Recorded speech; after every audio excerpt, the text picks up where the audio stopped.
नमस्कार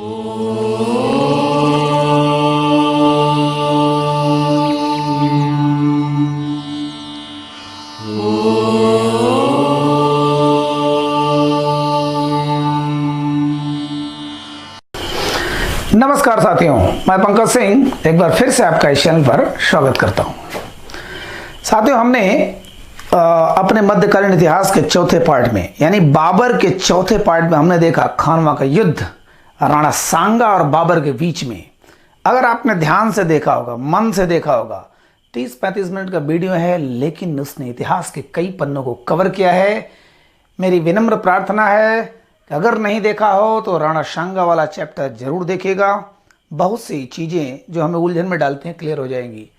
आज हम लोग पांचवें पार्ट में चलते हैं। दो युद्ध लड़ा था बाबर ने, जो आखिरी दो युद्ध लड़ा था। पहला था चंदेरी का युद्ध, जी हाँ, चंदेरी का युद्ध, और दूसरा था, माने चौथा उसका था घाघरा का युद्ध। ठीक है, घाघरा का युद्ध। साथियों, क्रम मेरे ख्याल से सभी लोग जानते हैं। जिसने डिटेल में पढ़ा है क्रम तो कभी भूल ही नहीं सकता है। पानीपत का युद्ध, खानवा का युद्ध, चंदेरी का युद्ध, घाघरा का युद्ध, ये हुआ था 29 जनवरी, जस्ट एक साल बाद हुआ था। 26 वो हुआ पानीपत, 27 खानवा हुआ, ये 1928 में हुआ था, और यह 6 मई 1929 को हुआ था, और 30 में वो मर ही गया। कुल मिला जुला करके 4 साल आपको 4 युद्धों के नाम जानकारी तो लगभग हो ही जाती है, और अगर डिटेल में पढ़ेगा तो बढ़िया से हो जाता है। फिलहाल चलते चंदेरी युद्ध के बारे में थोड़ा बहुत चर्चा करते हैं। चंदेरी कहाँ है? चंदेरी जब बाबर खानवा के युद्ध में राणा सांगा से भिड़ा हुआ था तो उसके दो लोगों ने बड़ा सपोर्ट किया था उसका। किसने? एक तो जो सिकंदर लोदी का छोटा बेटा था, यानी इब्राहिम लोदी का छोटा भाई महमूद लोदी, इस आशा में गया था कि मुझे दिल्ली का सुल्तान स्वीकार कर लिया जाएगा, और राणा सांगा ने वचन भी दिया था कि चलो। और दूसरा था मेदिनी राय, यहाँ मालवा, ये मालवा का क्षेत्र हमारा यूपी का बुंदेलखंड क्षेत्र, इधर का मालवा। तो चंदेरी एक ऐसी जगह है, अशोकनगर जिला है मध्य प्रदेश का, अशोकनगर वहाँ पर है। तो कुल मिला जुला के ये क्षेत्र यूपी और यहाँ से सटा हुआ, माने बुंदेलखंड का इलाका जो हमारा ललितपुर झांसी है, ये सब इलाका, और प्लस नीचे अशोकनगर, ये चंदेरी यहाँ पर बहुत ही मशहूर किला भी था। चारों तरफ पहाड़ों से घिरा हुआ किला, माने आप समझ सकते हैं कि एक तो बहुत ऊंचाई पर और दूसरे चारों तरफ पहाड़ थे। कितना सुरक्षित रहा होगा। लेकिन इतिहास लिखने के लिए खूनी दास्तान जब चलती है तो किलाएं, और चाहे जितनी ऊंचाई हो, सबको पार कर लिया जाता है। और बाबर का उस समय नक्षत्र उसके साथ था, सब कुछ उसके साथ हो रहा था, यद्यपि उसकी चतुराई और हिम्मत दोनों साथ था उसके। तो ये चंदेरी था। यहाँ का राजा मेदिनी राय, जी, मेदिनी राय ने खानवा के युद्ध में राणा सांगा की सहायता किया था और जमकर लड़ा था। इतनी बहादुरी से लड़ा था कि बाबर को था कि बेटा मुझे खाली तो होने दो, फिर मैं बताता हूं तुमको। और जब बाबर खाली होता है तो उसको लगा कि राजपूत की सारी शक्ति तो खत्म हो चुकी है यहां पर राणा सांगा को हराने के बाद। जी हाँ, पानीपत का वार तो केवल यह था कि बाबर की एंट्री हुई, लेकिन असल युद्ध खानवा का हुआ, जहां से लगभग बाबर का रास्ता साफ हो गया। राजपूती शक्ति जिससे लोग डरते थे, बाबर की सेना, वह लगभग मरणासन अवस्था में, अभी मरे नहीं हैं साथियों। राणा सांगा अभी घायल अवस्था में, जब उनको लेके बसुआ के जगह पे चले गए थे, तो जब वो तड़प रहे हैं कि मुझे क्यों युद्ध के मैदान से लेकर चले आए हो, अभी जिंदा है। और ये भी खास था कि मेदिनी राय को अपना मानस पुत्र मानते थे, बहुत मानते थे। मेदिनी राय को मानस पुत्र मानते थे। उनको भी खबर लग चुकी कि बाबर का अगला अटैक होगा मेदिनी राय पर, क्योंकि उनको पता था ये और यही दोनों जहां समाप्त तहां सारी बाधाएं समाप्त।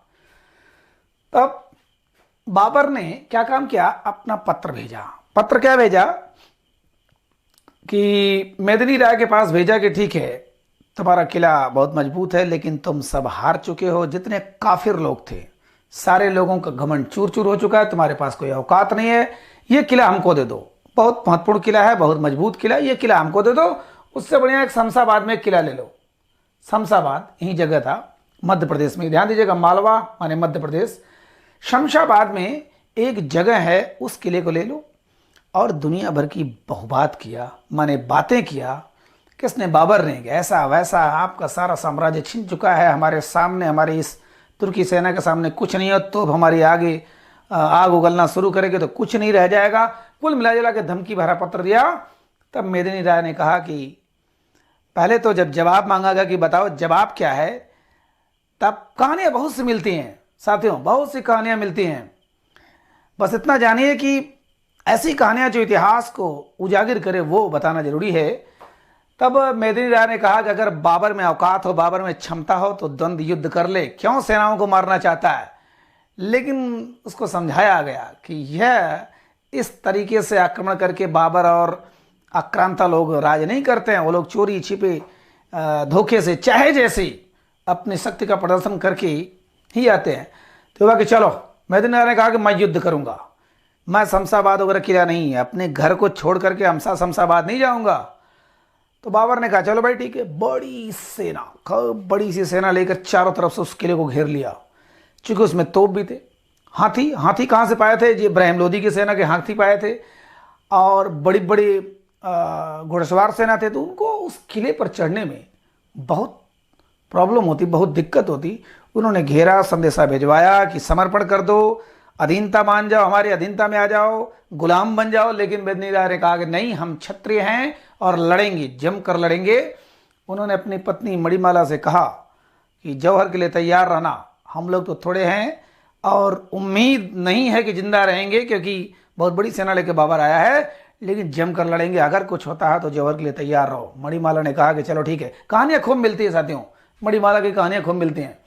फिलहाल बाबर जब आता है, ऊपर आता है, तो देखता है कितनी ऊंची ऊंची पहाड़ियों पर वो बसा हुआ, क्या किया जाए। एक कहानी मिलती है कि उसने 230 फीट बहुत होता है साथियों, उसने 230 फीट पहाड़ी को रात में ही, एक रात में पूरा काट करके अपने पूरी सेना को गुजरने लायक रास्ता बना दिया।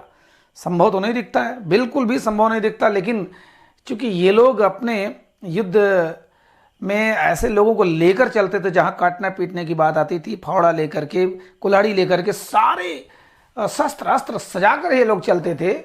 तो वहां पर कुछ भी कहा नहीं जा सकता, लेकिन कहा जाता है कि कटी पहाड़ी, वहां पर लोग जो पर्यटक स्थल जाते हैं देखते हैं तो कटी पहाड़ी है, रास्ता बना हुआ है। अब वो बाबर का बनाया हुआ कि कैसे है, लेकिन कहा जाता है कि बाबर ने उसको रात में पूरा काट दिया। काट करके जब वहां सुबह सुबह जब नजरें मिलती हैं मेदिनी राय की, जब देखता है गरीब पूरी सेना है तो बाबर के अंदर आ चुकी, तभी होगी युद्ध अवश्यंभावी हो गया और युद्ध होगा। वहां पर फिर चेतावनी देता है बाबर की समर्पण कर जाओ। उसने कहा नहीं, सवाल नहीं उठता, और युद्ध होता है, घनघोर युद्ध होता है। आप समझ सकते हैं कि जब एक राजपूत सर पर पगड़ी बांधकर मौत के आगोश में जाता है, असली राजपूत जो वास्तव में जो योद्धा थे, और तो बहुत लोग ऐसे भी थे जिन्होंने आत्मसमर्पण किया था अकबर के सामने, और लेकिन जो असली थे, राणा प्रताप, राणा सांगा, राणा कुंभा, ये मेदिनी राय, इन्होंने जमकर युद्ध किया। और शुरू में लगभग अपने से 4 गुना ज्यादा सेना के मनोबल को तोड़ दिया, हालत खराब कर दिया। लेकिन बाबर को यह पता था कि मेरी जीत होनी है। अंततोगत्वा, हालांकि बाबर ने अपने बाबरनामा में लिखा कि मैंने इसको 3 घड़ी में सिर्फ जीत लिया था, 3 घड़ी। हाँ, उसके बड़बोलेपन का एक ऐसा है। लेकिन अगर इतिहास को खंगाला जाए, बड़ी बड़ी किताबों को खंगाला जाए, या उनके अनुभव को देखा जाए, तो लगता है कि उनको बहुत समय लग गया था, 2 दिन लग गया था। तो 29 जनवरी याद करें, इसी समय राणा सांगा का पत्र आया। बिल्कुल, उन्होंने कहा कि पुत्र, हे मानस पुत्र, मैं इस समय तुम्हारी मैं सहायता नहीं कर सकता, क्योंकि मेरी सांस निकल रही है, मैं मरने वाला हूं, लेकिन मेरा आशीर्वाद है, लड़ो तो जम के लड़ो। यानी हम दोनों मिलकर के बाबर को हराना चाहते थे ऐसे ही जगह पर, लेकिन आज तुम भी अकेले, मैं भी अकेला, मैं किसी लायक नहीं। कुल मिला जुला के वहां पर एक भावुक क्षण रहा, हाँ, अनजाने में भी छुड़ने का। अभी तक पता नहीं है कौन कहाँ है, लेकिन राणा सांगा का आशीर्वाद प्राप्त हुआ। मेदिनी राय जम के लड़ने के बाद कहानी आती है कि अपने किले में जब थे, 1000-2000 लोगों के साथ थे, मंत्रणा कर रहे थे कि क्या किया जाए, कैसे जौहर की प्रथा को मतलब जीवंत किया जाए। तो रानी मणिमाला ने कहा कि आप चिंता न करिए, हमारी जितनी रानियां हैं 1500, 1400, 1600 जितनी रानियां हैं किसी भी दुश्मन के हाथ नहीं आएंगी, आप लड़ने जाइए। मेदिनी राय जाते हैं, लड़ते हैं और लड़ते हुए मारे जाते हैं। यहाँ बड़ी कहानियां मिलती हैं। और रानी मणिमाला, उसको मैं डिटेल बताऊं तो बहुत लंबा हो जाएगा। रानी मणिमाला लगभग 1500 छत्राणियों के साथ धधकते हुए ज्वाला में कूद जाते हैं और अपनी आत्मसम्मान और अपनी अस्मिता को बचा लेते हैं। वहां पर बाबर देखता है उस कोमलांगियों को जलते हुए तो सिहर जाता है। लेकिन सुना था ऐसी कहानियां, किस्सा हुआ अलाउद्दीन खिलजी और पद्मावती और सारी चीजें सुना था उसने, तो ज्यादा आश्चर्य नहीं हुआ, लेकिन उसको ढेला नहीं लगा। हाँ, इतना कहा जाता है कि उसकी 2 बेटियां, जो मेदिनी राय की 2 बेटियां हाथ में आई और दोनों बेटियों के एक को कामरान को दे दिया, एक को हुमायूं को। माने बाबर के 2 पुत्र, 4 पुत्र थे, लेकिन एक कामरान को उस लड़की को दिया और एक हुमायूं को दिया। बट मरते मरते मेदिनी राय ने हार नहीं मानी, उस किले को खो दिया जरूर, लेकिन समर्पण करके नहीं, युद्ध करके। तो मेदिनी राय, और यहां पर अंतिम दिन के पहले मेदिनी राय को कष्ट सबसे ज्यादा तब हुआ था जब उसने देखा कि बाबर को ये गिनती चाहिए थी कि मैंने कितना युद्ध में मारा है, इन राजपूतों को कितना मारा है चंदेरी के युद्ध में।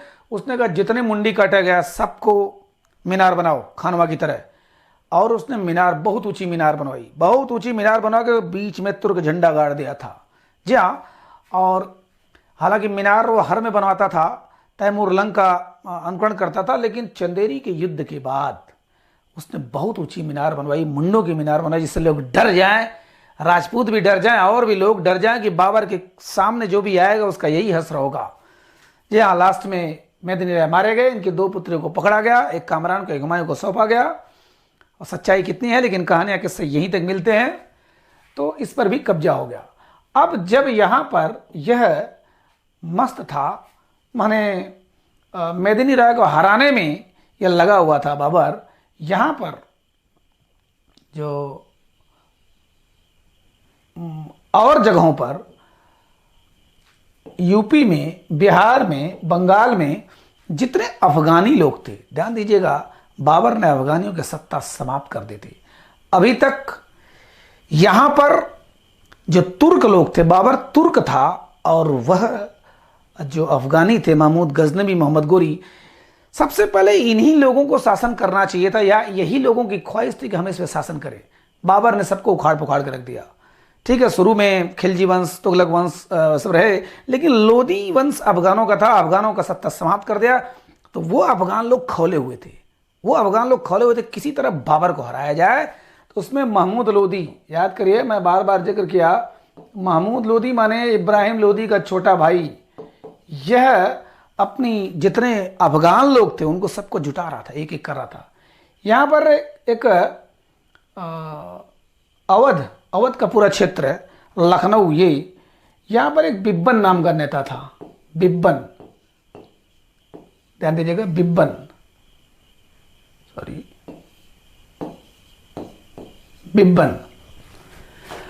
तो बिब्बन नाम का जो नेता था वह सोचा कि इधर बाबर चंदेरी में व्यस्त है, चलो हम इस पे कब्जा कर लेते हैं। और इसने वास्तव में पूरे अवध को कब्जा कर लिया, पूरा लखनऊ को कब्जा कर लिया। ये पूरा क्षेत्र है इधर, ये पूरा लगभग उस पर अधिकार कर लिया। इसको खबर मिली थी, बीच में युद्ध के दौरान ही बाबर को खबर मिली थी कि ऐसी ऐसी घटनाएं हो रही। उसने कहा ठीक है, let me tackle this situation, पहले इसको हैंडल तो कर लूं, पहले चंदेरी को जीत लूं, फिर जाता हूं। और चंदेरी को जीतने के बाद यहां पर जाता है, और यहां पर जाता है तो बिब्बन भग जाता है। बिब्बन भग के आ जाता है कहां, ये देखिए बंगाल, नक्शे से परिचित होंगे आप। उत्तर प्रदेश, मध्य प्रदेश, बिहार, पहले ये झारखंड वगैरह सब एक ही में था, और ये बंगाल। ठीक है, बंगाल और ये मध्य प्रदेश। तो ये बंगाल, बिहार, उत्तर प्रदेश, मध्य प्रदेश, सारी सीमाएं सब एक ही थी पहले। तो यहां से बिब्बन भाग के कहां चला जाता है, यहां पर। और ये पहले ही भाग के यहाँ पर आ गया था, क्या नाम है, महमूद लोदी। महमूद लोदी सोचा कि यहाँ पर हमारी सेना थोड़ी कम है, यहाँ पर लोग कम है, अफगानी लोग, तो आके बिहार में आके बहुत बड़ी सेना तैयार कर लिया था। यहाँ पर एक जलालुद्दीन नाम का नेता रहता था, उन सबको मिला करके महमूद लोदी यहाँ बिहार में अच्छी खासी सेना उसने जुटा लिया। किससे बढ़ने के लिए? बाबर से। और बाबर को यह भी पता चला कि बंगाल का जो नुसरत शाह जो राजा है, नुसरत शाह, बंगाल का राजा नुसरत शाह ये भी चाह रहा है कि बाबर इधर न आ पाए, और अफगानियों को वो अपने टूल के रूप में, अपने यंत्र के रूप में इस्तेमाल कर रहा था कि अफगानी लोग लगे रहो, बाबर से भिड़ते रहो। खानवा में काफ़ी नुकसान हुआ है, चंदेरी में काफ़ी नुकसान हुआ है, बाबर अब ढीला हुआ है और उसके सत्य हम लोग तोड़ेंगे, बिल्कुल हरा के भगाएंगे। तो बंगाल का नुसरत शाह भी इस चक्कर में था कि बाबर हार जाए। इसने इनको सपोर्ट किया था कि लगे रहो, हमारी सेना काफ़ी बड़ी है, मैं भी आपको सहायता करूंगा, आने दो बाबर को। बाबर पहले तो आता इधर, लखनऊ पे कब्जा कर लेता, अवध का क्षेत्र पूरा फिर से कब्जा कर लेता है, और जब यहाँ से बिब्बन बंगाल भाग के चला जाता है, उसका ज़्यादा फिर इतिहास नहीं आता है, लेकिन सारे लोग मिलजुल कर यहाँ पर आते हैं। फिर यहाँ पर अब चूंकि घाघरा नदी इधर से आती है, घाघरा, गंगा नदी इधर से आती है ना, उत्तर प्रदेश से गंगा नदी होके आती है, घाघरा नदी नेपाल में, बिहार में बहती है। तो यहीं पर घाघरा नामक जगह पर, ध्यान दीजिए, घाघरा नदी के जस्ट किनारे, और ये किसके किनारे हुआ था? ये चंदेरी युद्ध बेतवा नदी के किनारे। ध्यान दीजिएगा मित्रों, बेतवा जो मालवा के पठार से जो नदी निकलती है, चंबल नदी, बेतवा नदी, केन नदी, तो बेतवा के किनारे हुआ था चंदेरी का युद्ध। और घाघरा, यही देखिए घाघरा है ना, कोसी, गंडक, घाघरा, तो घाघरा हमारे बिहार में बहते, यहीं पर लगभग दोनों मिलते हैं एक साथ, गंगा और इधर, इसी के किनारे पर बाबर आता है। और बाबर पहले चेतावनी देता है नुसरत शाह को, गए नुसरत शाह, तुम जो शरण दियो बिब्बन को मुझे सौंपो या उसको मार के भगाओ, दूसरी बात हमसे संधि कर लो इन लोगों के खिलाफ। नुसरत शाह ने कोई रिस्पांस नहीं दिया, कहा कि नहीं, मैं अंधी संधि नहीं करूंगा, जो करना हो कर लो। बाबर को लगा कि ओह, ये भी भाषा बोल रहा है बगावत की, चलो आते हैं। तो यहां पर बाबर आता है घाघरा के पास। पहला युद्ध था साथियों, पहला युद्ध था जो स्थल पर भी लड़ा गया और जल पर भी लड़ा गया। भारत में लड़ा जाने वाला पहला ऐसा युद्ध जो थल और जल दोनों पर लड़ा गया था। कैसे? पहले तो 1 लाख सेना लगभग लेकर के, कौन, महमूद लोदी, और इनकी भी सेना आ गई, नुसरत शाह की भी सेना आ गई, चोरी से धीरे से, जिस प्रकार से बांग्लादेश में हमारी सेना थी। तो यहां दोनों की संयुक्त सेना, ध्यान दीजिएगा, हम लोग पढ़ते हैं कि घाघरा का युद्ध किससे किससे हुआ? बाबर और संयुक्त बिहार और बंगाल के संयुक्त सेना से। तो बिहार में महमूद लोदी था, यहां पर नुसरत शाह था, पीछे से सपोर्ट किया, दोनों मिलकर के घाघरा नदी के किनारे भयंकर युद्ध हुआ। चूंकि बाबर की सेना बहुत बड़ी थी, मजे हुए थे, तोप मेन था, तोप, जब तोप उगलना ना, चंदेरी की युद्ध ऐसे नहीं जीते थे, तोपों से ही जीते थे। तो तोपों ने उगलना शुरू किया, तो अब ये भगा डर के मारे। कौन? महमूद लोदी कूद गया। महमूद लोदी की जितनी सेनाएं थी घाघरा नदी में कूद गई। वहां पर बाबर ने नाव पर चढ़ करके वो कत्लेआम मचाया कि पूरा समझिए कि वहां का घाघरा का नदी का पानी एकदम लाल हो गया। तो यानी जमीन पर तो लड़ा गया, डर के मारे जब पानी में कूद गए घाघरा नदी में, तो उस समय बाबर ने आज्ञा दिया, नाव जितनी थी सबको लेकर के कूदते हैं और काट मार होता है जम करके, क्योंकि मची हुई सेना थी और ये बेचारे खाली बगावती सेना थी। तो यहाँ पर ये हार जाते हैं। हारने के बाद ये जो महमूद लोदी भाग के इधर आ जाता है, कहाँ? बंगाल में। अब तो हमको पकड़ के बाबर बड़ी मार मारेगा। तो बाबर फिर कहता है कि हे नुसरत शाह, संधि कर लो, अब तुम्हारे पास कोई ऑप्शन बचा नहीं है। तो ये भी नुसरत शाह सोचता है कि अब तो हार चुका महमूद लोदी, कोई मतलब नहीं है, मेरे पास आए, मेरा कब्जा कर ले, मुझे अधिकार कर ले, तो इससे बढ़िया कि संधि कर लेते हैं। संधि हो गई दोनों में, बाबर और नुसरत शाह में संधि हो गई। बाबर ने कहा कि हम तुम्हारा कुछ नहीं करेंगे, तुम्हारा ज़्यादा कुछ नहीं लेंगे, तुम अपना किए रहो। थोड़ी सी समझौता हुआ, थोड़ा सा लिया, और ये कहा कि आक्रमण भी नहीं करूंगा, और दूसरे तुम मेरे किसी दुश्मन को पनाह नहीं दोगे। नुसरत शाह ने कहा ठीक है भाई, चलो हम लोग आपस में मित्रतापूर्वक रहेंगे, प्लस आपके किसी भी दुश्मन को पनाह नहीं देंगे। उसने कहा कि महमूद लोदी को यहाँ से भागने मत देना। कुल मिला जुला कर समझौता हो गया नुसरत शाह में और बाबर में ये कब हुआ था युद्ध? घाघरा का युद्ध कब हुआ था? ये 6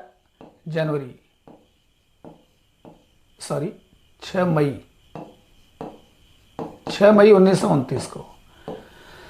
वो हुआ कब?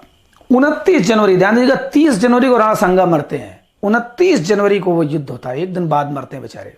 ठीक, तो यहां पर हमने 2 युद्ध को देखा। नॉर्मल में क्या देखा? चंदेरी को। चंदेरी कहां है? मध्य प्रदेश के मालवा क्षेत्र में है, अशोकनगर जिले में है। चंदेरी का किला बहुत मशहूर था। उसको जीतने के लिए बाबर ने तोपों का मुंह खोला और रानी मणिमाला के त्याग और शहादत ने और मेदिनी राय की वीरता ने उसको अमर कर दिया। बाबर ने मुंडों का माला बनाया वहां पर। फिर से वहां पर गाजी को उपाधि लिया था, यहां पर कोई उपाधि तो नहीं लिया, लेकिन जबरदस्त मुंडों का माला बनाया केवल डराने के लिए। वहां जब था तब एक बगावती आदमी, कौन? बिब्बन ने अवध पर कब्जा कर लिया, लखनऊ को कब्जा कर लिया, आगरा की तरफ बढ़ ही रहा था आगरा पर कब्जा करने के लिए। तब तक बाबर आता है और बाबर ने फिर से रिगेन किया, इसको पाया। बिब्बन भाग करके बंगाल में चला गया और महमूद लोदी ऑलरेडी बिहार में आकर के छोटे छोटे अफगान राजाओं को मिला करके अच्छा खासा सेना बना लिया था। उसने युद्ध लड़ा घाघरा नदी के किनारे पर। उसकी सेना पराजित हो गई, पराजित होकर घाघरा नदी में कूद गई। कूदने के बाद बाबर ने वहां पर भी भेजा और खूनी लड़ाई हुई, पानी लाल हो गया। उसके बाद नुसरत शाह ने भी पीछे से सपोर्ट किया था, लेकिन जब हार गया तो बाद में नुसरत शाह ने बाबर से संधि कर ली। दोनों एक दूसरे के हस्तक्षेप नहीं किए एक दूसरे में, और उसके बाद यह इस प्रकार से बाबर लगभग भारत में निष्कंटक हो गया 4 युद्धों के बाद। पहला पानीपत का युद्ध, दूसरा खानवा का युद्ध, तीसरा चंदेरी का युद्ध, चौथा घाघरा का युद्ध। घाघरा का युद्ध पहला ऐसा युद्ध जो जल और थल दोनों पर लड़ा गया था साथियों। उसके बाद 26 दिसंबर 1930 को बाबर मरता है। एक छोटा सा वीडियो लास्ट में उसका और आएगा। उसके बाद नेक्स्ट वाला क्वेश्चन आंसर, जितना भी क्वेश्चन रहेगा बाबर से रिलेटेड, बड़े लेवल से लेके एकदम छोटे लेवल तक सब कुछ हल कराऊंगा आपको, चाहे पीपीटी के माध्यम से, चाहे जिससे माध्यम से। ठीक है, तो आपको पूरा हल कराया जाएगा। 100, 150, 50 क्वेश्चन जो भी बनते हैं, अच्छे अच्छे क्वेश्चन। कुल मिला जुला के बाबर का एक वीडियो और आएगा जिसमें बाबरनामा में उसने क्या लिखा है, या कुछ चीज़ें, कुछ है ना, उसके कब्र वगैरह सारी चीज़ें आपको क्लियर हो जाएगी। तो बाबर के 5वां पार्ट था, आप लोग ध्यान से देखिएगा 2-3 बार। एक बार मेरे ख्याल से काफ़ी समझ में आ जाएगा, दूसरी बार देखेंगे पूरा समझ में आ जाएगा। लेकिन साथियों ये आग्रह है कि इसको नोट डाउन करते जाइएगा, नहीं तो मज़ा नहीं आएगा, वैसे के वैसे रह जाएंगे, कहानी सुनेंगे। ठीक है, तो कहानियों के माध्यम से हमने 2 आज युद्धों के बारे में जाना। कैसा लगा जरूर बताइएगा। बताते नहीं हो, लेकिन मेरा फर्ज है, मैं आपको याद दिलाता रहूँगा, चेतावनी देता रहूँगा। नमस्कार।